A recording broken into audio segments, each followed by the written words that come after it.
ఢిల్లీ ఎన్నికలు ఇండియా బ్లాక్కి ఓ దిక్సూచిలా మారబోతున్నాయా? అసలు ఈ ఎన్నికల ఫలితాలతోనే విపక్షాల కూటమిలో ఎవరుండాలో లేదో తేలబోతోందా అంటే అవుననే చెప్పాలి. ఓవైపు ఈ కూటమి నుంచి కాంగ్రెస్ను బయటకు తోసేయాలని డిమాండ్ పెరగ్గా ఇప్పుడు ఉద్ధవ్ ఠాక్రే శివసేన మరో ఝలక్కిచ్చింది. అదేంటో మీరే చూడండి.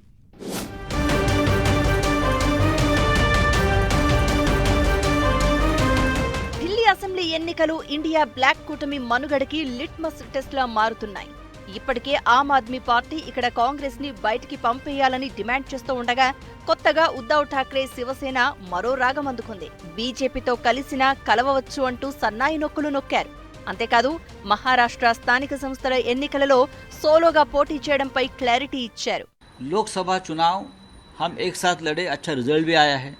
उसके बाद ये हमारी जिम्मेदारी थी सबकी, खास करके कांग्रेस पार्टी की, जो एक बड़ी पार्टी है हमारे अलायंस में, कि ये इंडिया अलायंस जिंदा रखे.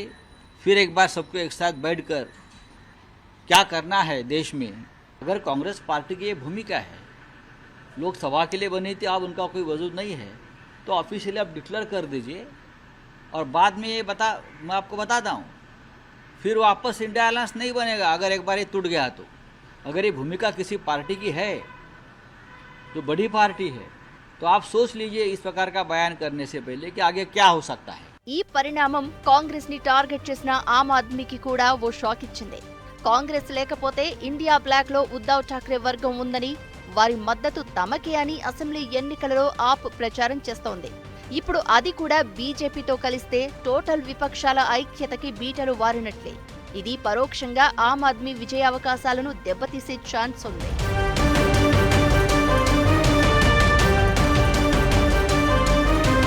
ఈ పరిణామాలను గమనిస్తూనే కేజ్రీవాల్ బీజేపీపై తమ విమర్శలను కొనసాగిస్తున్నారు.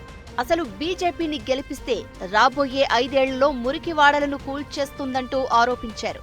ధనవంతులైన బిల్డర్ల కోసమే బీజేపీ కొత్త స్లోగన్ అందుకుందని ఎద్దేవా చేశారు.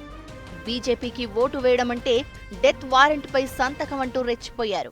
बड़ी बड़ी बातें ना करो, झूठ मत बोलो.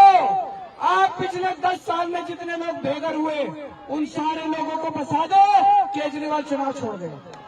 और अगर तुम नहीं करोगे, अगर तुम लोगों को नहीं बसाओगे, तो केजरीवाल चुनाव लड़ेगा, दोबारा मुख्यमंत्री बनेगा और इनकी ढाल के तौर पे आप लोगों को बचाने का काम करेगा. दोस्तों, మరోవైపు బీజేపీ ఈ విమర్శలను తిప్పికొట్టింది. గత 10 ఏళ్లుగా ప్రధానమంత్రి ఆవాస్ యోజనని ఆమ్ ఆద్మీ పార్టీ అమలు చేయలేదని విమర్శించింది. ఈ విమర్శలు ప్రతి విమర్శల మధ్య అసెంబ్లీ ఎన్నికల ప్రచారం హోరెత్తుతోంది.